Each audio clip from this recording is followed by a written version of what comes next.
We are live, getting the year started on the right foot here. It's only 2 weeks in, and No, we're not. yeah, we're a week and a half in. Sorry, that's my bad, No, Doug. I just meant getting started on the right foot. Oh yes, yes, yes. We're definitely not doing that. Anyway, let's get started here. Hello, Smart Money Tube podcast listeners. Welcome to this week's show. My name is Kirk Chisholm. I'll be your host, and today I'm joined with Doug Hagren. Hey, Doug.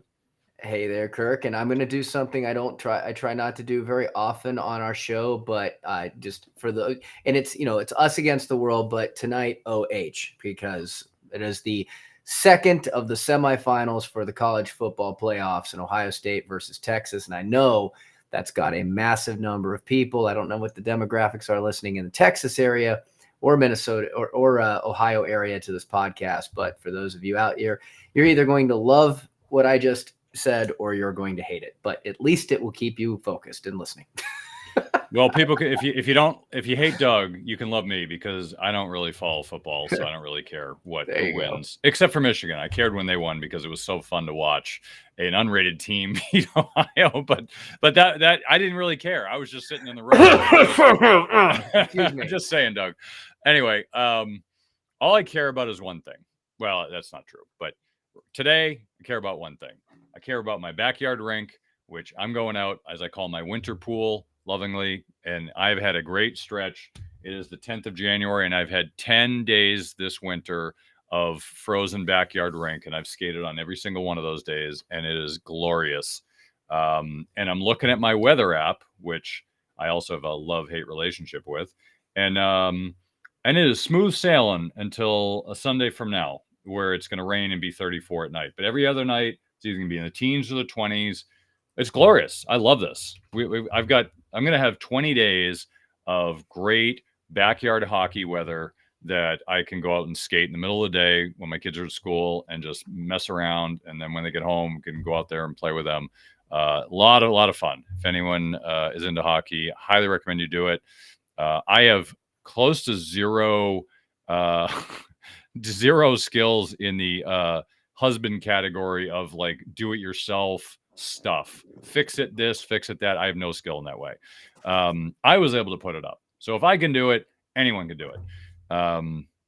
It's really not a lot. As long as you can kind of line things up in a straight line, you should be good.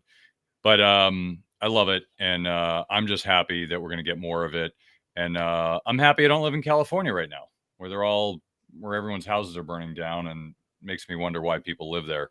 I think that's our running thing on the show outside of Doug's drug problem, which he's actually, I don't know what he's doing right now, but I don't know. I just your heroin. It was heroin, right? It was heroin. That was our running joke. Yes. Yeah. Occasionally it's meth, but heroin, you got to balance out. So yeah, for those of you who haven't listened often, it's not a real drug problem. But anyway, it's a running joke. But you get this California thing, and it's crazy. Like, why would you live in California? Your house is going to burn down. The state's run like a 2-year-old's running it. Like all the state's budgets going to Newsom's hair gel. Like what's going on in that state? It's like Canada and California should just merge into the whatever it was, like 200 years ago when Australia was a penal colony. Just create a penal colony because it's already a shit show anyway. Mm-hmm. All your tax dollars go to nothing, basically. Well, we have a graphic. We have a graphic you can share if you want, Kirk, on the spiraling cost for the wildfires. It's unbelievable right now how much they've cost since 2000. But really, just since 2006 to present, it's staggering. 2016 to 2025, you're talking $1.4 billion in cost, and we don't even know what's going to be the end result of the total burn for the current one because it's not this year. It's going to be for what's going on now. It's going to be crazy. It's right going through the Palisades, all the wealthy homes. It's going to be nuts. And it's funny. I was reading an article this morning, and I try to stay away from California as much as possible, other than just making fun of them. But I was reading an interesting article about kind of what's going on there, and obviously they're poking fun at it, but like everything that let's put it this way, the election that we just had was a mandate of what's wrong with this country and what people didn't want, right? It wasn't like everyone wanted Trump. Like some people voted for him, some people just voted against what was the current status quo, and the current status quo basically epitomizes California. So you've got a lot of problems. They spent a bunch of money on homeless, and they gutted the fire department. They You know, they have no water to put out fires. I just read something that there were 200 fire hydrants stolen in like the last year or two. Like, who the heck steals fire hydrants? I guess it's an epidemic down there. Like, it's people are stealing them. The point is, like, this article went on and on about all the stuff that was wrong in California. I'm like, God, this is more than I thought. And then at any moment, my house could be burnt down, and I can't get insured for that house. So I have to use the state's fair plan to get insured on a house. Well, not only is that probably more expensive, but here's the funny part. Who pays for the state's fair plan? The taxpayers, because it's run by the state and it's funded by the state. So the state's got to dip into its budget to pay all these people's insurance. That I don't know how the state still stands. I really don't. I don't know how people still live there. I don't know how it still stands. I know there's a rant in California, and I know the weather is glorious. I get it. Like, glorious weather is a good reason to stay there, but the reasons to stay there keep disappearing over like the last decade or two, and they just keep getting worse. At what point do people just say, enough, I'm out of here? Don't know. I'm just glad I don't live there. I would have left long ago. I mean, Massachusetts has its own problems, but clearly not in that league. So anyway, that's my mini rant in California. But anyway, what I did want to get to today, before we get into some more of the charts, is I did want to extend the conversation a little bit from what we had last week about the predictions. And here's what I wanted to talk about. And if you look at, just looking at my notes, I'm trying to find my thing. Okay. So if you think about like what happened last year, right? We had a lot of things happen, a lot of great returns, well above where we should have been. There were definitely some potholes, you know, Intel, Moderna, Walgreens, Sirius were some big potholes in a good year, an otherwise good year. Wheat, soybean, cotton, you know, another pothole, but otherwise things pretty much went up. And then a lot of smart money managers said, I don't feel comfortable with this. I'm going to start taking cash off the table. Warren Buffett was, many hedge fund managers. I think Jim Rogers says he's taken a lot of money off the table. A lot of smart people are just kind of sitting the sidelines and just taking a pause. I want to point out, because we talked a little bit about it last week, but not enough. So that's why I want to kick it off again. And this kind of gets into my paradigm shift that we were talking about in the fall. I started to go down that road, and then I took a pause because I realized that we're kind of too early for me to take that big paradigm shift off the table. The big paradigm shift we talked about 2 years ago was the change from a low inflation / deflationary environment to an inflationary environment, which saw pretty much every asset go down in 2020. Was it 22? I don't know. 22, right? And pretty much every asset go down. And so the challenge is how do you forecast inflation, right? There's this running joke, Wall Street joke of, you know, a bond trader goes up to heaven at the pearly gates. God stops and he's like, "Hey, I'm glad we found one of you guys. I got a question for you. What are interest rates going to do?" Right? And it's this running joke because no one knows what they're going to do. It's a big guess, right? Even the Fed has no idea. I feel like that South Park sketch about the Fed with Margaritaville, that was one of my favorite skits. And they're just like, and they're in the back of the Fed, and they like cut off a chicken's head, and he runs around, he ends up on some spot, and they're like, "That's what we're doing this month," you know? It was the Wheel of Fortune board. Yeah, it was hilarious. But I mean, I feel like that's what goes on, is like they're just like, you know, throwing darts at the board and like, "Oh, what are we gonna do this month?" But you know, to their credit, I mean, it's a big lift, and nobody can predict the future, and of course they're trying to pretend like they can. But here's the thing. So in the 70s, we had this kind of like this kind of M bump inflation. We went from low inflation, bumped up high, then it went down. Everyone thought it went away, and everyone went back to their normal behavior. And then it started to spike up even higher, and it got out of control. And that's when Volcker came in and squeezed it, and everyone hated him, but yet he was the hero 10 years later, right? Right away, he was getting death threats. I mean, he was enemy number one for what he was doing, but it worked. And so here you got Powell, who's trying to do the right thing. You know, I imagine they all are, whether you like him or not. He's probably trying to do the right thing. So he's trying to squash inflation because he wants his legacy, I would imagine, right? As any Fed chairman, that's why you take that job, because you want a legacy. So He wants his Lego to be. I squashed it. I had this, this soft landing. And the problem is you have a new administration with new ideas, and some of these ideas are inflationary and some of them are deflationary. So I want to walk through this really quick because it's complicated and it's not straightforward. Now, part of this is going to be Trump has an agenda that he has been pretty clear about. The one question is whether he actually does what he says he's going to do. The second question is whether he can do what he wants to do, right? And those are totally separate things, right? Because you're relying on Congress. President's job is not to pass laws. President's job is to sign the check at the end and say, all right, we're good, and to direct traffic, basically. But he gets all the credit and all the blame because he's the CEO, right? He's the chief cheerleader for the United States. That's basically a CEO's job of a company. It's the president's job of the United States to be a cheerleader. He's one of the few presidents that have figured that out, that his job is to be the cheerleader, not to, play politics and do all this other crap. His job is to make America great again. Love it or hate it, it's not the point we're making, but that's his goal, right? So his way of doing that is there's a handful of things he's doing. He's trying to cut immigration. He's trying to reduce government spending. And he's got some other things he's trying to do. He's trying to make America great again, which kind of encompasses a few areas, which is basically he wants to reduce taxes. He wants to give us the lead in the global economy. There's a bunch of little things, but let's just say reduce taxes, right? Reduce taxes, cut immigration, cut government spending. Now, those are simple things, but they're obviously more complicated. So Elon Musk came out yesterday in some, I think it was a technology conference event, and he said, well, maybe my 2 trillion was a little bit too much. I'm asking for 2. I'm hopeful to get 1.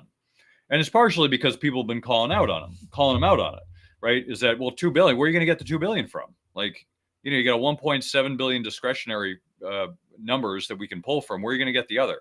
So you're going to pull it from Medicare, from Social Security. So, politically it puts him in hot water. So he pulled back and said, well, I'm really hoping for 1. Okay. He's a Trumpian. He's asking for a much bigger number and he's hoping for something. I get that, right? That's the Trump style. We all know that. We've seen it 4 years when he's president. But here's the problem. So when you cut government spending, it depends what you're cutting it from.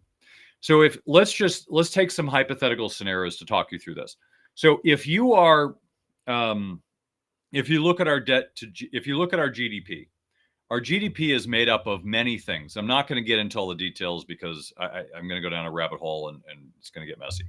But one of those things that makes up our quote unquote productivity as a nation is government spending. Now, it used to be when we had free markets, the government spending was a very small piece of that, right? It was like hiring people, you got to pay consultants, you got to rent buildings. There's stuff the government spends your tax dollars on, right? And so that is productive capital use, right? And so the old economic theory was, well, if you go into recession, the government ramps up their spending and then they spend it on all this stuff. They're going to buy food from the store, they're buying TVs, whatever they do, right? Their job with government spending is to stimulate the economy back on track. And then it gets going again. Then the government stops spending. Well, what happened a few decades ago is the government realized, well, I don't want to stop spending. I'm just going to keep spending. So instead of doing the old school economist way, which is fill the pothole. So when the government goes into recession or when the economy goes into recession, the government fills the gap with government spending. And then when the economy goes back, they should stop. But then they didn't stop. So it just kept basically, stimulating the economy. And now we've gotten this situation where we're kind of screwed. So what eventually is going to happen if the government stops, let's say they cut discretionary spending in the government, right? They cut a lot of costs. They're not going to cut everything. They're not going to cut the military. They might a little bit, but not completely because we need the military. They're not going to cut Social Security because we need it, Medicare. They want to, let me rephrase that. They won't eliminate any of those things. And they won't eliminate the interest expense on our debt. Those are our biggest expenses. Interest on our debt, I think, is number 1 or 2. You got defense spending, which is 1 or 2. You've got Social Security, you got Medicare, which are entitlements. So it's kind of counts, kind of doesn't. We won't get into that. But anyway, so you've got these 4 big expense categories that we're spending money on. And we need to come up with ways to cut the fat. Well, hypothetically, and I don't have the numbers in front of me, so I'm just going to say, let's say 20% of our government budget comes from discretionary and 80% comes from things you can't cut. Well, what good does it cutting the Department of Education if you're cutting like 1% of 1% of the budget? Like, it doesn't do much good other than makes people feel good. So the big problem that the Doge has is, where do you cut without pissing everybody off? Because you cut from Social Security, you're going to piss everybody off. Like, people from my generation, we just assume we're not getting Social Security. I'm not planning on Social Security existing. If it is, maybe it's when I'm 100, I'll get it. Like, I assume my generation and the millennials and below, we assume we're not getting it. So, we hope so, but we're assuming we're not, just because we know the government's a mess and the Social Security's a mess. Medicare, that's important. People need to pay for their medical care unless you want old people to die young. There's certain entitlements that we have. Now, can you cut some of those? Absolutely. We can decide that we don't want to give pensions to government employees. We can decide that we want to cut a bunch of government employees. We can decide we want to cut departments. That will actually make a difference over time. The problem is if you look at Elon Musk, when he came in and bought X, perfect example. Here's the guy who's running Doge, and he's the guy who went in, and we have a clear example of what he did. He went in and fired 80% of the employees day one. People said, oh, it's not going to survive. He's firing everybody. Really? Because they're doing fine now.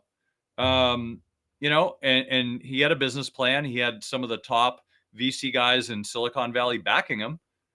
They trust him. He did a good job. He fired everybody, and it's working just fine. There's no problem. So I'm not saying he's right? I want to be crystal clear. I'm not saying he's right. What I'm saying is, you have people coming in who have experience cutting costs and making things work. I just don't see how he's going to do it. Now, if you're running a company, it's very clear. We're going to cut a bunch of expenses. We're going to cut the pension. We're going to fire a bunch of people. We're going to sell off assets. You can do that, right? There were people like Al Dunlop who did that successfully until he got screwed because he tried to do things in a I don't know if it was actually legal, but let's just say he got in trouble because it didn't work. But you got guys like him, Jack Welch, who came in and cut costs across the board. They were famous for that. You can do it, and it works in a corporation. But when you have these entitlements and things that you can't easily cut, it's going to be very hard for him to do that. Or Ramaswamy, both of them. It's going to be hard for them to do that.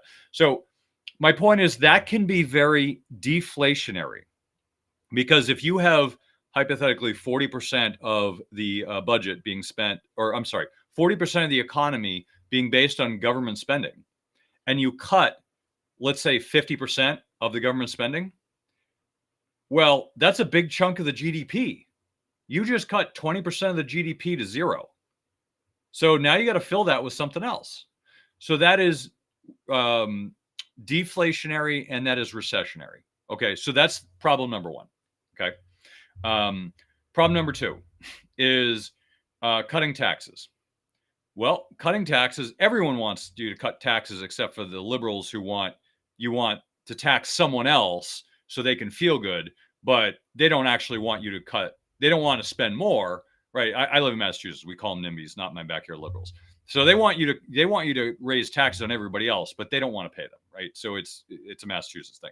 But anyway, the point being is, no one wants higher taxes on themselves. And if you feel like you want to pay higher taxes, there is actually a program that the IRS has allowed you to do, which you can pay them as much money as you want to pay down the government debt. And if you do that, please stop listening to the show, because you're not that smart. The government debt is never going away. Okay, just if you buy that, I've got a bridge to sell you. The government debt is not going away. Okay, so you paying it down is not going to solve the problem. But if you think about the fact they're lowering taxes on individuals, we all look at that as a good thing. I actually don't mind paying taxes as long as the taxes are going to a good cause. But I don't know anyone who thinks their tax dollars are going to a good cause. It's all being wasted. It's all being lit on fire, going to government cronies. That's part of the problem. That's part of the reason that people are so upset, and that's why they elected Trump. So when you start cutting taxes, what does that do? It puts more money in people's pocket. It makes them feel good. Well, no one's arguing that's a good thing. The problem is that is inflationary. It's like during 2020 in COVID. What happened? We gave people a bunch of cash to go spend because you couldn't work. So it was a good thing, right? We're not arguing it was a good or bad thing. Some people will say, well, some people took advantage of it. That's not our argument. Argument is it put cash in people's pocket when they needed it. What did they do? They went out and spent it, right? That's the whole point of giving money to people. So they spend it, kicks the economy out of recession, gets it back on track. We're all good. That's what happened. So when you lower taxes, it puts money in people's pocket, hypothetically, right? That's how it's supposed to work. So that's inflationary. Okay, so now you get an inflationary thing. What about immigration? And I'm very broadly touching on this because we're talking about inflation, deflation. Then I'm gonna hand it over to Doug because I don't want to monopolize the whole thing. So we have immigration, right? So we have low wage immigrants that are coming across the border illegally, and they're taking ag jobs that most people won't take because they're paying them $1 an hour and people want $20 an hour. Well, they're going to hire the illegal immigrants illegally, and people are going to look the other way because they give the politicians enough cash to look the other way. That's basically what's going on, right? Democrats, Republicans, if you're a Republican, you have no leg to stand on because when Bush got elected, he said he was going to crack down on it, and he actually fired a ton of border patrol, and he made their life hell, and not deliberately, but he basically didn't support them when they were getting attacked by the crime down there with the cartels, and he wasn't supporting them. So Democrats, Republicans, same boat, being supported by the ag lobby, and they want their workers. I get it, right? Otherwise, our food's going to go through the roof, which is the problem, right? So on one hand, you've got cheap labor, which is going away, and I'm being clear cut in this example. It won't go away, but let's say it does. So all of a sudden, you can't find cheap labor. Well, you can't pay them $1 an hour. Now you got to pay $20 an hour. Well, what happens to your cost of food? It goes up.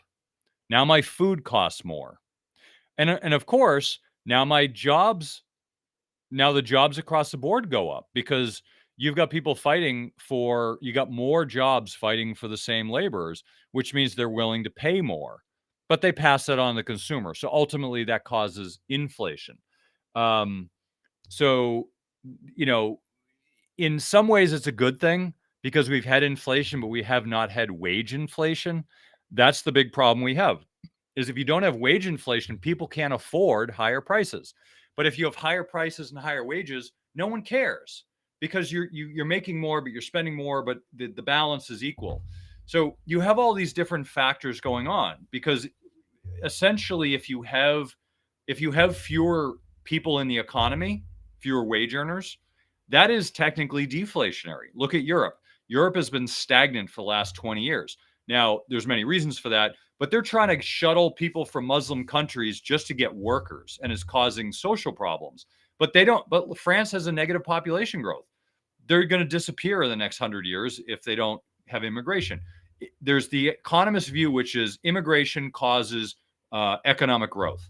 I think it's stupid, but it's true. It's, anyway, it's like saying I want to lose 20 pounds, I'm going to cut off my foot. It's stupid, but technically it's true. So that's how they look at it, and they're not completely wrong, but it's a dumb decision because if you just keep growing the population, say everyone should have 10 kids, we're going to run out of resources. So it's not a good solution, but economically and from a sovereign perspective, it makes sense from a country. So I get why they're doing it. I don't agree, but I understand. So you have all these different factors pushing on back and forth on the dial. You also have energy prices, which Trump is pro energy, so they're going to drill more, which should drop energy prices. You have cheap energy on the horizon because you have nuclear. If they ever get their head out of their butt and allow nuclear to proliferate, we will have much, much cheaper energy. I will tell you, if you want abundance in any economy, have free energy, cheap to free energy. That is the best marker of success and abundance. The reason we have billions of people in poverty in the world is because they don't have cheap, clean energy. Or forget clean. They don't have cheap energy. These people are living in huts and they're, having fires in their huts and they have lung damage because of all the particulates. Like there's billions of people on this planet who are poor, who are dirt poor. And if you gave them all cheap energy, cheap, abundant energy where they can do it what they wanted, they would live themselves out of poverty. That's kind of how it works, right? And there's plenty of examples in history of this. But if you look at our economy, imagine what we could do if energy was close to free. Let's say free for this example, just because I don't want to nitpick, but let's say it was free. What could we do? We could do a ton of stuff, cheap and clean, right? We're not polluting the planet. Nuclear is not going to pollute the planet. Despite, if you think it is, then you should read up on nuclear because it's not what you think. We have cheap, clean energy, and it's abundant. We could do lots of stuff. We could do a ton of stuff. And I think that's what's restricting us is the amount of power that we're consuming and the cost of that power, right? If you're driving a truck, well, the cost of putting fuel in that truck is a big cost in your business, right? If you're in a smelting plant, or if you're in if you're making steel, what's the biggest factor in making steel? Well, coal for one, but dirty coal, but also abundant, like really hot heat that and power, depending on how you're heating it, and power that takes up a lot of energy, right? Japan, Germany have huge industries, manufacturing industries based on that. So you have to understand cheap and clean energy is one of the most important thing. And prior to this, we've been more focused on the clean and not the cheap. We're okay with expensive clean energy, but that doesn't cause people to come out of poverty. What causes it is cheap and clean, right? Because you don't want to dirty the planet when you have abundant energy. So it has to be cheap and clean. Technology itself is deflationary. We have regionalized the supply chain because of COVID, which is a good thing, but it's also inflationary. We have, let's see, demographics are stagnant or decline, deflationary. What else? Stronger currency is a bit of a problem. That it can be inflationary, deflationary. It depends on what side of the coin you are. If you're doing international business, it's actually a good thing. If you're doing local business, it's not. So there's I won't get into that. That's a little too complicated. But you should know that a stronger currency gives us a headwind. You should know that higher interest rates gives us a headwind. Okay. So the reason Fed lowers rates when the markets drop, it's because they're trying to cause inflation, which is lower rates that allow people to spend more money. So all of these factors coming into play, the reason that I'm fence sitting, I'm what you call a two-handed economist. On the one hand, it's this way. On the other hand, it's this way. It's the running joke with economists, the two-handed economist. I'm a bit of a two-handed economist right now because while I'm optimistic about what the Trump administration will bring, I'm usually optimistic about most presidents, unless they're weekend at Bernie's. That was kind of a bit of a mess. But anyway, I'm generally optimistic about most presidential administrations until they prove me otherwise. However, I know that they have some very big goals in mind, and those goals potentially could be very disruptive, good and bad. But just to be clear, some of the things are really good and some of the things are bad. Whether they cancel each other out, I don't know. But there's a reason why a lot of analysts, fund managers, and professional investors are kind of sitting on the sidelines at the moment, is because we want to see what they're going to do. I'm unsure of the direction of the economy, even though I'm optimistic. So my point last week was to manage risk. I think everyone here needs to have that tact of how are you managing risk, because the market still may go higher and it also might sell off 20 or 30%. And if you're not managing risk, you'll be surprised. So whatever you're doing, assess your portfolio, manage your risk. If you don't know how to manage risk, listen to the show. We talk about it all the time. There's plenty of ways to do that, but don't go all in right now is my point. If you're going all in, you might as well go to the casino because your odds of success are 50-50. And I wouldn't take those odds. Just be mindful of the risk you're taking, and I would pare back the risk a little bit. And you can always go in later. If we're proven one way or the other, and that stock market's like, hey, we love Trump, we love everything he's doing, he's going to do great things, then go all in if that's what you want to do.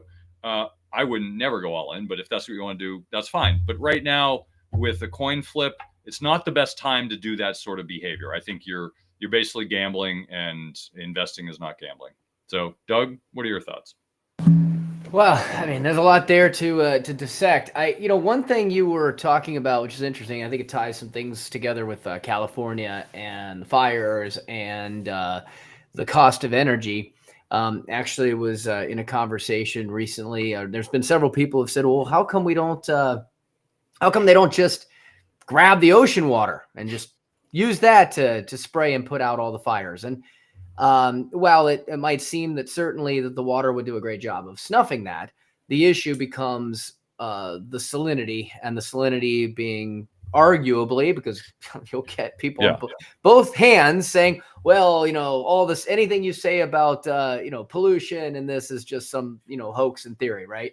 It's worse. It's clearly worse. It's clearly, yes, it's clearly worse. So, so you've got, so basically dumping that water puts salt in the soil, and that, and of course that's bad for the equipment. And of course people are like, oh, but it takes years to hurt the equipment. And we use road salt all the time and it doesn't kill, everything. And it's like, well, if you ever looked on the side of the road, they're usually pretty ugly. Nothing grows there. Use Gatorade.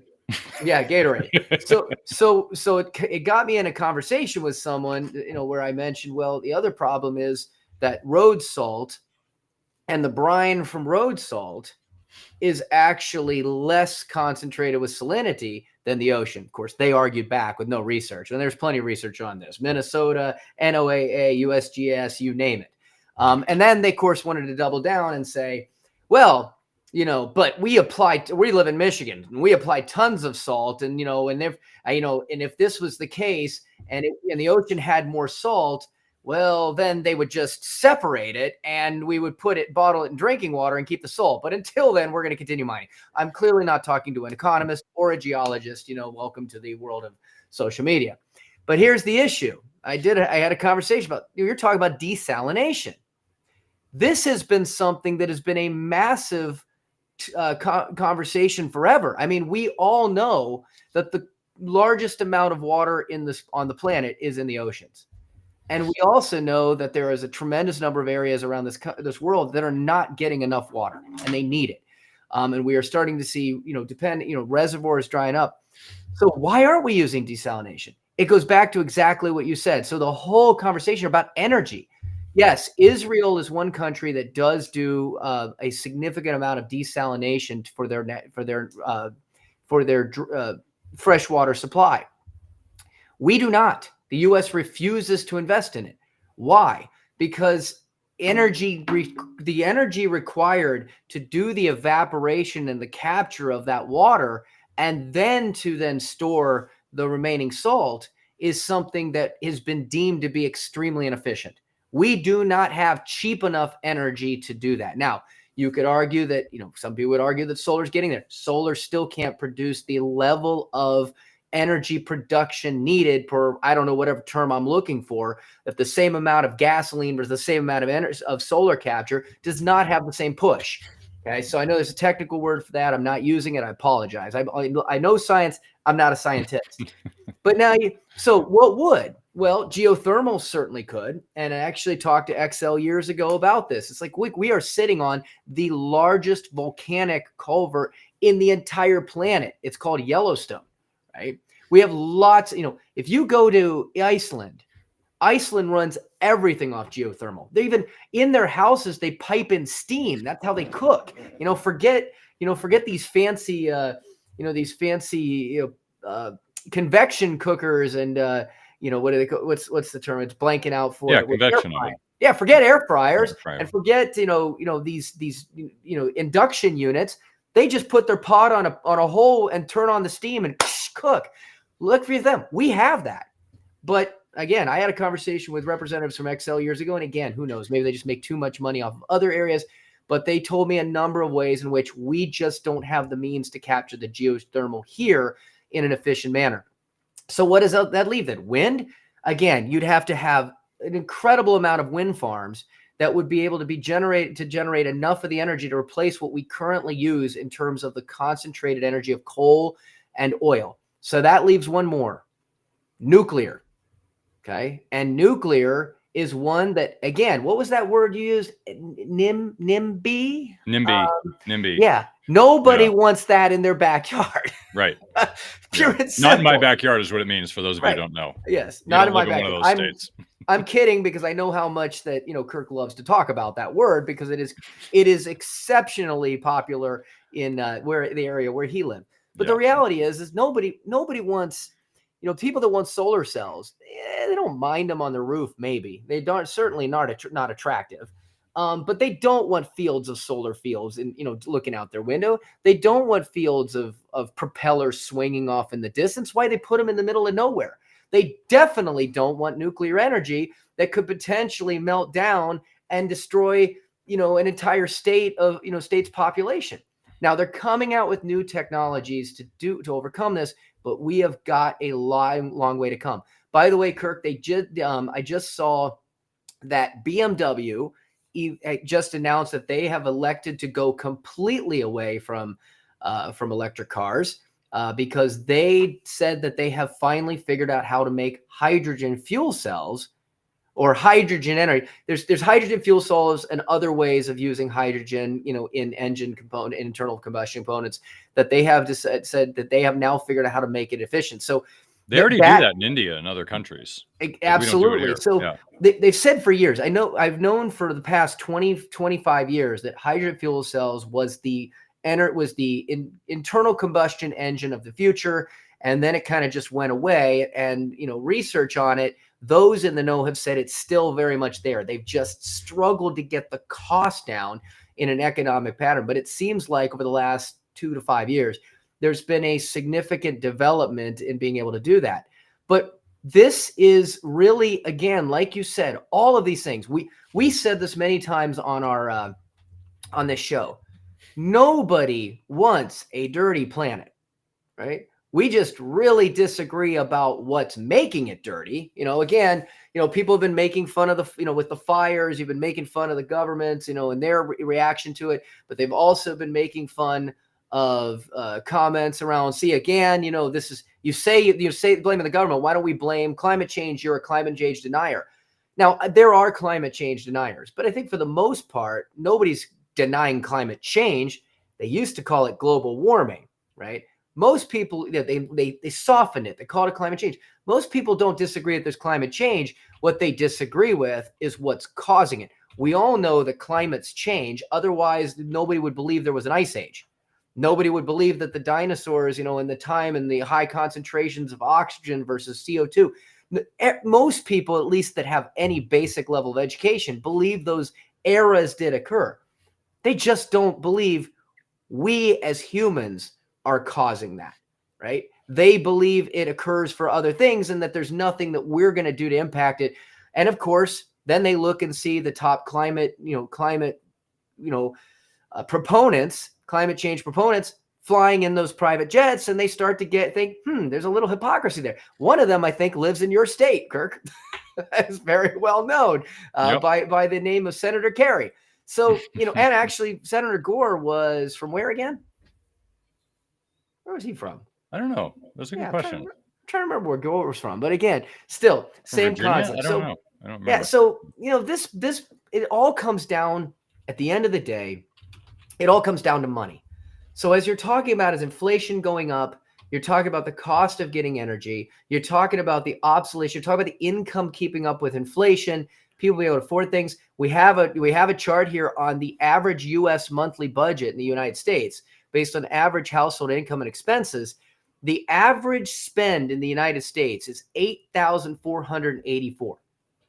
That is the average. Okay, do the math on 8,484 over 12 months. 8,484 times 12 equals da-da-da. If I can get my calculator to work faster, it equals 101,808. This is the spend, by the way. Now, that's not the money you're making. Welcome to the argument on income taxes, because unfortunately, you have to make this much in order to then pay the taxes that then hopefully you're saving, and then the rest is going out the door. $1,100 a month on average to transportation. That's energy.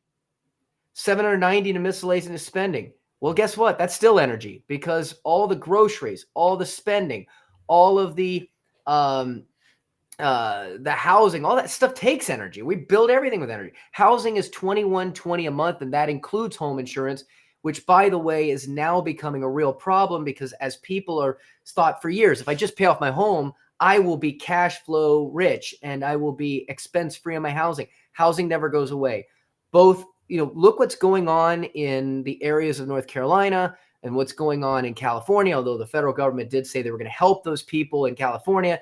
very differently than they've announced that they were going to help in North Carolina. That's just why we're starting to get people who are very agitated with government response. But ultimately, they still have to pay their mortgage unless they've got the insurance to pay that off. They still have to pay the property taxes. These local economies are still forcing them to pay. And by the way, Kirk, you know what's really unfortunate about what's going on in California, and you see this happening, and it's, again, it makes people, put that tinfoil hat on, makes people wonder. And there's a lot of theories out there about what's going on in California, and most of them are just going to keep your eyes glued with no basis whatsoever. But there's already someone who reported that they lost their house and already got someone. Now, these are talking, I think I looked at the area of Pacific Palisades. Roughly the average home in this area was $5 million. You got way more. You don't have any less. So the average might even be closer to 8 or 10. Somebody already got an offer on their burnt out property. Well, we'd be happy to give you $750,000 for the land. You already have this predatory. So again, it makes the conspiracy theorists wonder, who's burning all this down to then try to go buy up these swaths of land for nothing? There is arguments about that happening in North Carolina. It never ends. People, if you pay off your house, they're jacking up insurance. That's part of the issues that are going on in California, is that they took away the insurance because State Farm and others wanted to raise it because they knew these fires kept happening. California refused to let those increases happen. That means everybody had to go to a state insurance plan for fire, and a lot of these homes may not be insured enough for the damage that just occurred. But now people are paying more for insurance and property taxes than they were on their mortgage. And they felt like, wow, I paid all this off and it went away. This, by the way, people listening, is part of planning. It is not about what you have to spend on. It's about having the income to afford it. If you hadn't tried to pay off your house as quickly as possible, and some of you have, and put that money somewhere else where it was growing, now you'd have the money to pay the property taxes and the capital and the insurance. But if you just gave all your money away to the bank and it's gone, and you're like, the house is free and clear, now you don't have the income to pay the insurance and the property taxes. That's a real problem. So you very much need to be thinking about the planning of what really matters, and that's cash flow. And cash flow is about having the income to pay for things.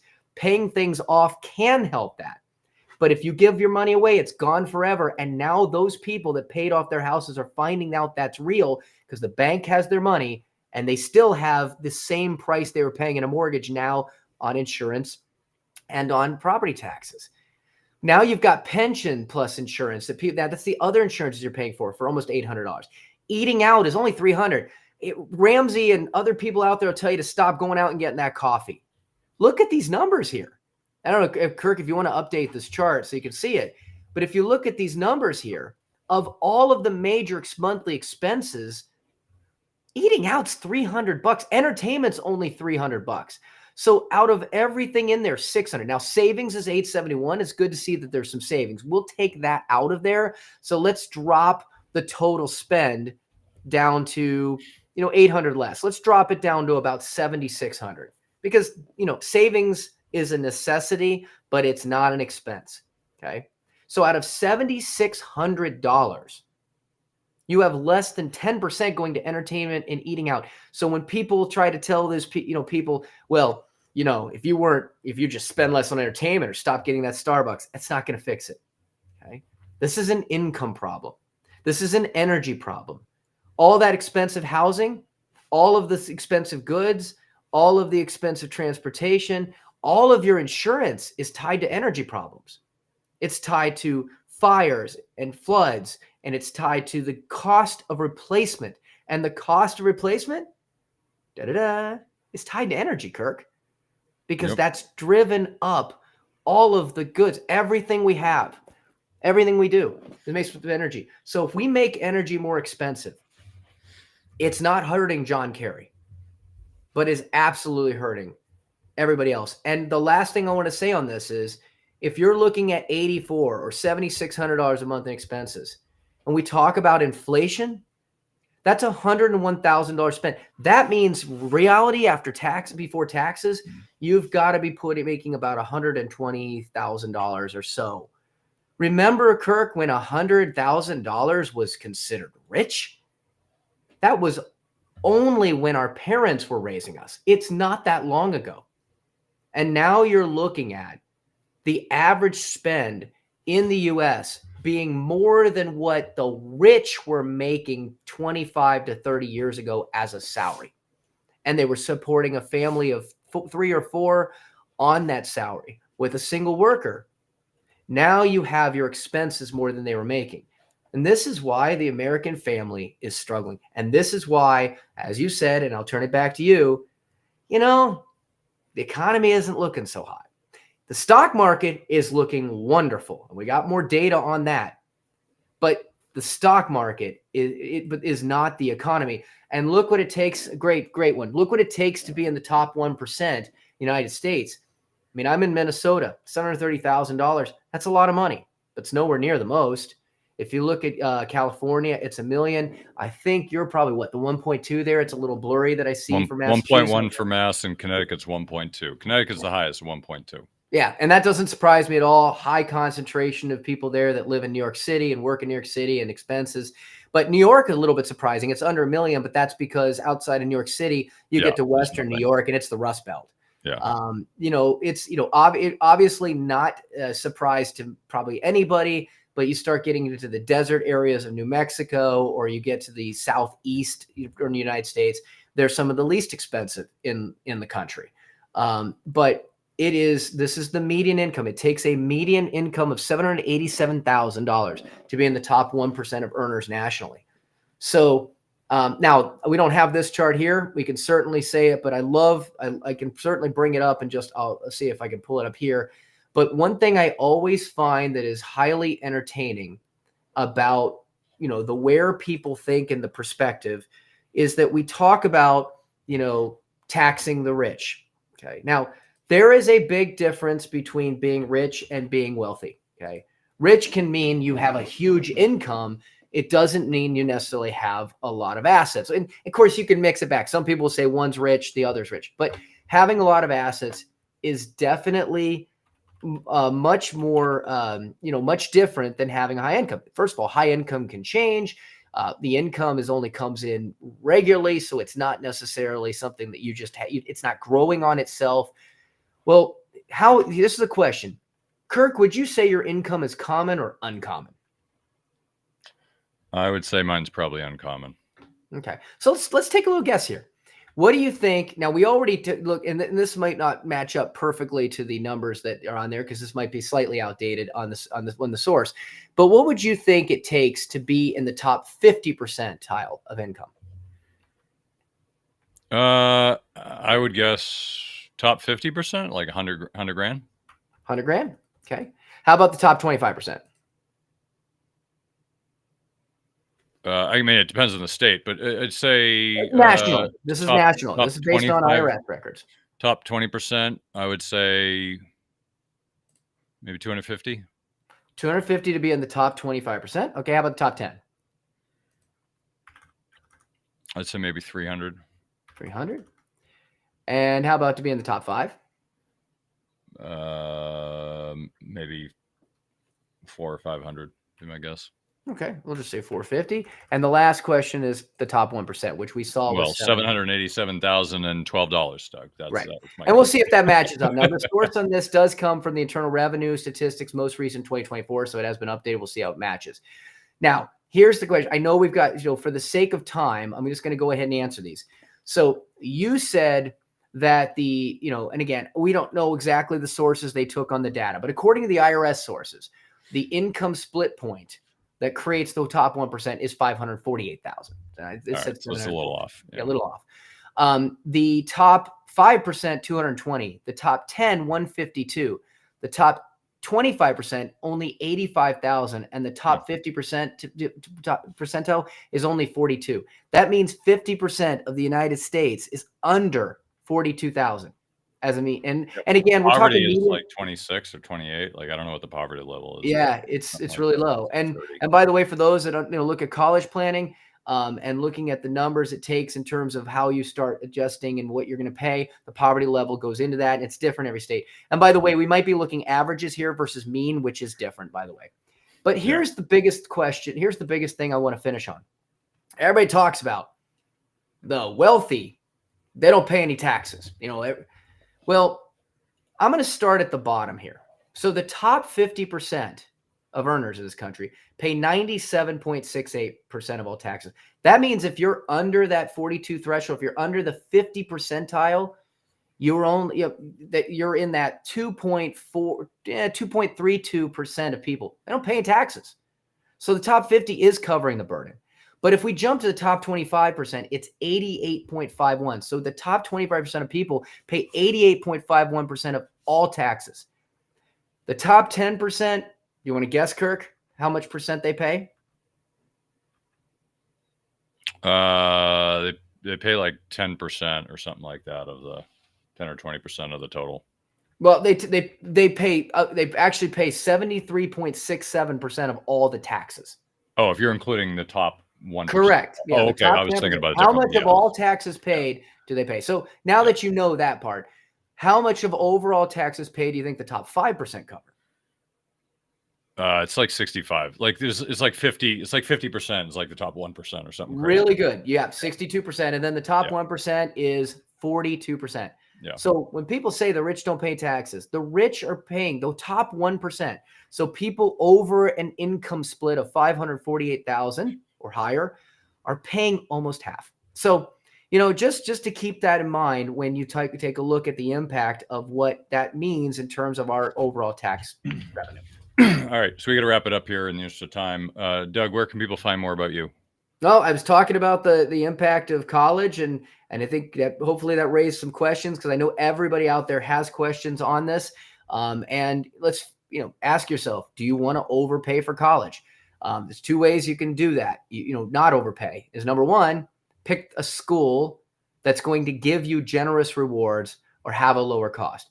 The second way to not overpay for college is actually go into it with a plan on how to pay for college in ways that will allow you to use tax savings, to use cash flow strategies, to maximize how to use your money, and even loans in order to keep your money, keep control of your money, and lower the overall cost short and long term.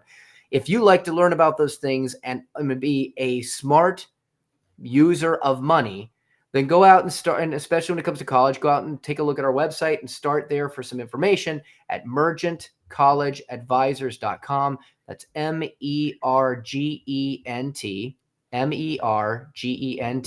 collegeadvisors.com. And last thing, go Bucks. Great. Well, thanks for coming on, Doug. I'm going to address one chart I had up there real quick, and we're going to wrap it up. So the one chart I shared before, which Doug didn't address, was the highest paid U.S. government agencies. Now, the reason I want to point this out, and I don't want to spend too much time because we're going to wrap it up, is these are different government agencies, and the median salary and then the number of employees.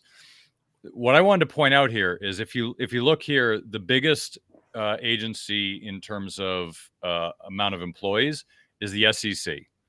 Average salary, $227, close to 5,000 employees. Now, if you compare that in comparison to the Arctic Research Committee had 2 employees, the average salary of $191. I'm less concerned with the median salary. I think that's not my criticism, but the fact that if you look at the chart, every other agency on here pales in comparison to the size of the SEC.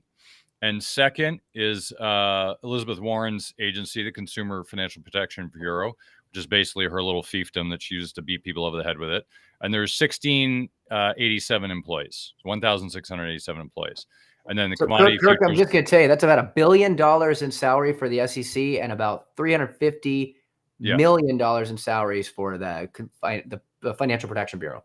Yeah. So the point being isn't, I don't want to get into that argument, but the point being is there's a huge number of employees. The Commodities Futures Trading Commission, most of the employees are around managing the financial markets. So maybe one of the solutions is to find a better solution for managing the financial markets. And I'm not saying those boys and girls over there are doing a bad job. I'm not. I'm just saying that that's a lot of people in comparison to these other places. And if you're looking for cuts, I can see why they would be first on the chopping block. Consumer Financial Protection Bureau, in my understanding, is useless because it doesn't do anything. It's just a lot of money spent for a personal fiefdom for Elizabeth Warren. We're regulated by the SEC. They do a good job, but you can never have enough employees to keep order in the financial markets. So I think they got their work cut out for them. But Anyway, I didn't want to go down that rabbit hole. I just wanted to point that out because I had it up there for a while. So next week we'll get into some more charts, but I really just wanted to talk about the frameworks that we should be thinking about the next year, because we'll get into all the nitty gritty and what's this doing and defaults and credit card debt and all this next week. But if you don't understand the macro direction of the market, that'll cause you to make a lot of mistakes. Because if you really think, oh, this is a great stock, and then the whole market crashes, doesn't matter what the stock's going to do. The stock's going to go down with the market most likely. So keep that in mind. Think about the big picture. Think about the big trends, where things are going. We've talked about a lot of them. We will continue to talk about them. The big trends move more of the market than the little itty bitty day-to-day stuff of earnings and things like that. So just keep that in mind when you're making your investment decisions. That's the show for this week. Thank you again for joining us on Money Tree Investing Podcast. My name is Kirk Chisholm, wealth manager of Innovative Advisor Group. We don't just manage your wealth, we make your life better. You can find more about me at innovativewealth.com. And of course, you can find me every week here on the show. Please remember to subscribe to the podcast in the podcast app of your choosing. You can also check out the show at moneytreepodcast.com. On our website, you'll have access to the show notes, resources, and the archive shows.